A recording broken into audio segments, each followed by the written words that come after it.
vous avez révélé avoir été trompé et vous vous en servez dans ce texte. C'était comment de se mettre à nu sur cet aspect-là de votre vie? J'avais un bout dans le spectacle qui était une histoire sur une fois où je suis rentré chez ma copine de l'époque. C'était la première fille avec laquelle je suis resté en couple longtemps.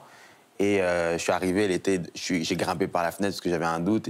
En fait, on était en train de se remettre ensemble parce qu'on s'était séparés parce que je l'avais trompée.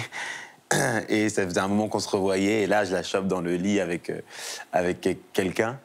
Et je racontais ça avant dans le spectacle et j'ai enlevé parce que c'était un petit peu long. Mais c'est vrai que dans le spectacle, c'est une des choses que j'ai un peu du mal à assumer, que j'ai eu beaucoup de mal à assumer sur scène. Parce que ce qui fonctionne sur scène, au-delà de l'effet comique, de la surprise, c'est aussi l'empathie qu'on peut avoir avec les gens. Et en fait, ça nous enlève tout lien avec les gens quand on dit « bah oui, moi j'ai été quelqu'un d'infidèle pendant longtemps ».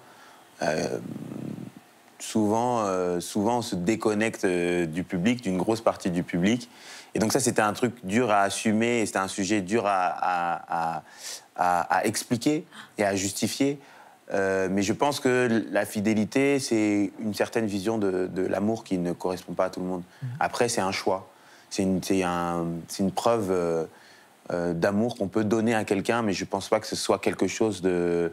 Il y a des couples qui ne sont pas exclusifs et qui le vivent plutôt bien, je crois. On est où?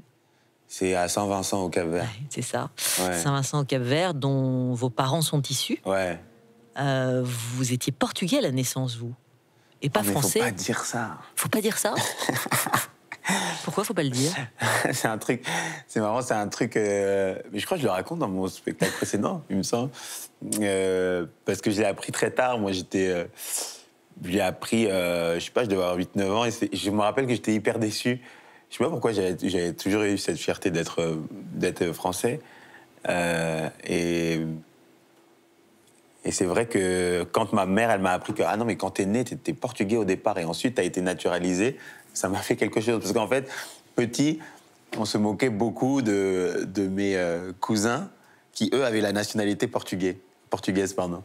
Parce que j'ai 2 cousins qui ont la nationalité portugaise, encore aujourd'hui, et nous, c'était des blagues qu'on se faisait entre nous. Et c'est vrai qu'au départ, j'étais déçu. Aujourd'hui, c'est un bagage culturel dont je suis évidemment extrêmement fier.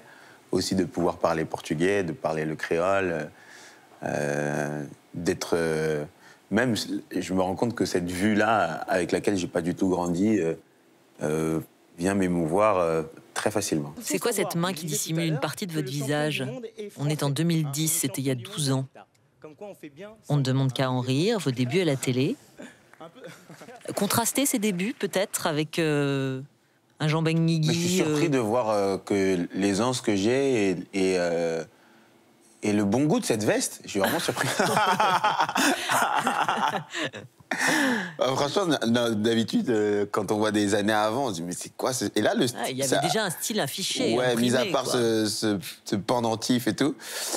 Mais elle est contrastée, cette expérience. En fait, c'est le problème entre guillemets de ce genre d'émission, c'est que il y a des gens comme moi à l'époque qui arrivent et qui font leur première scène. En tout cas, depuis quelques semaines, quoi. Je crois que je monte au Changeman Comedy Club toutes les... D'ailleurs, je salue Françoise Deldic et Aurélien Vic. Je monte toutes les semaines, une fois par semaine. Et ça doit faire quelques mois que je fais de la scène comme ça sur Paris, dans cette forme-là, parce que moi, j'ai commencé plus tôt. Mais en fait, il y a des gens donc, qui sont vraiment très verts, comme moi, dans l'émission. Et il y a d'autres personnes comme... Olivier de Benoît, Jérémy Ferrari, qui viennent et qui ont des années de scène derrière eux, qui jouent déjà leur spectacle, qui sont déjà pour certains produits. Et en fait, dans cette émission, on est mis au même niveau. Et c'est pas expliqué. Et c'est pas...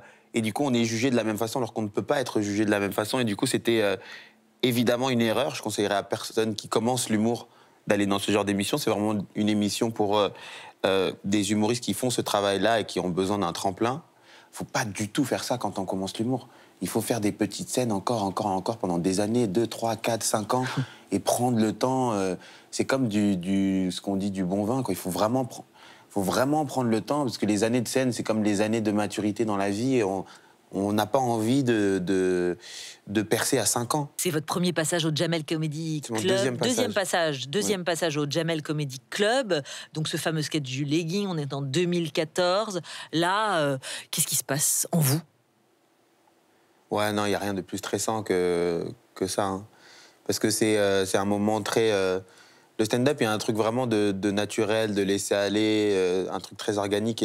Et là, c'est vraiment une émission de télé, donc c'est filmé télé. On n'a pas la sensation d'une scène. Il y a les grosses caméras, c'est un public qui est chauffé, c'est très différent.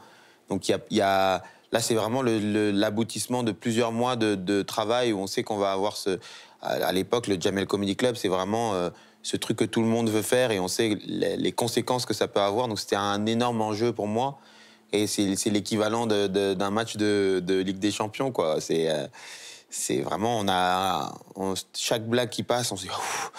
Ouais, c'est comme sportif, c'est vraiment comme une discipline, quoi. Ouais, c'est comme un oral du bac. Ouais. Et dans la foulée, est-ce que vous pourriez me dire aussi pourquoi vous avez, je sais pas, une envie de modifier ce sketch? Vous l'auriez pas écrit de la même manière quelques années plus tard?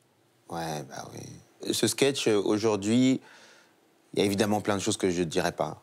Là, il y a une bout du sketch où je parle après sur Christiane Taubira, je l'aurais dit différemment. Et là, pareil, là, c'est vraiment sur un fil. C'était déjà sur un fil à l'époque. Mais je pense que c'est comme plein de choses. Hein. Il y a des choses en télé qui ne pourraient plus passer aujourd'hui sur le fond, comme sur la façon de le faire. Là, c'est un peu limite. On est en 2019. 31e cérémonie des Molières, et un sketch culte, là encore, avec cette phrase mythique qui tape au sein de la grande famille du théâtre, « Salut les Blancs ». C'est évidemment une forme d'insolence, mais c'est aussi, j'allais dire, une verbalisation qui fait du bien. Ouais. Je sais pas si tout le monde rit de la même chose, mais ouais. Mais c'est probablement l'un des trucs dont je suis le plus fier dans ma carrière. Ça m'a un peu été gâché d'ailleurs parce qu'il y avait un humoriste, je sais pas si je puis dire humoriste, il faisait des vidéos sur YouTube et tout, qui m'avait accusé de lui avoir pris ça alors que parce qu'il avait fait un tweet des années avant et tout, alors que je suis même pas sur Twitter, mais ça m'avait été un peu gâché par cette histoire-là. Mais toutes les blagues derrière aussi j'en suis très, très, très, très fier. J'avais écrit ça à l'époque avec Thomas Wiesel et je l'avais testé dans une scène qui s'appelait le Barbès. Et après, j'ai dit à Thomas Wiesel, brillant humoriste en passant, et si j'essayais de le dire à la cérémonie. Et alors, évidemment, il y a des sourires et puis il y a des sourires forcés. Ouais. Vous n'êtes pas dupe de ça, évidemment, Fary, mais c'était essentiel de pointer cette absence de diversité, particulièrement peut-être au théâtre. Ouais. C'était important de le pointer, c'était important de le dire sous cette forme-là. En réalité, c'est un peu facile à dire parce qu'on arrive dans une période... c'est pas très très loin de Black Lives Matter, je crois. C'est un peu avant, mais on est dans une période où c'est un truc qui est beaucoup plus facile à dire et on va avoir beaucoup plus de gens qui vont y adhérer. Après, est-ce que c'est nécessaire? Je sais pas. Encore aujourd'hui, moi j'aime bien faire ce genre de blagues. C'est un humour qui m'intéresse. Pour ça, là-bas, il y avait Bob Marley. Bob Marley, c'est brillant musicalement, mais aussi dans le propos, c'est fort. Après, moi, je sais pas si ça a de l'impact, ça. J'y crois pas trop à ça. Mais je trouve ça drôle. Votre maman, elle a eu peur pour vous? Ah ouais? Ouais, c'est vrai. Ah ouais, c'est vrai. Elle vous a demandé de faire gaffe, de pas finir comme Dieudonné? Ouais, c'est vrai. Ah oui, j'en parle aussi, dans ce spectacle, ça. Ouais, c'est vrai. C'est vrai. Mais c'est une peur de maman, quoi. C'était quoi? C'était la peur de la tentation de la bascule de sa part? Non, c'est la peur de mal être compris. Ouais.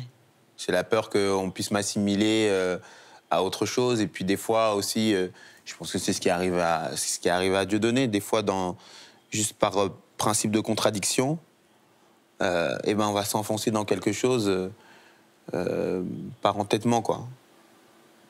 Donc, ouais, c'est des peurs de maman.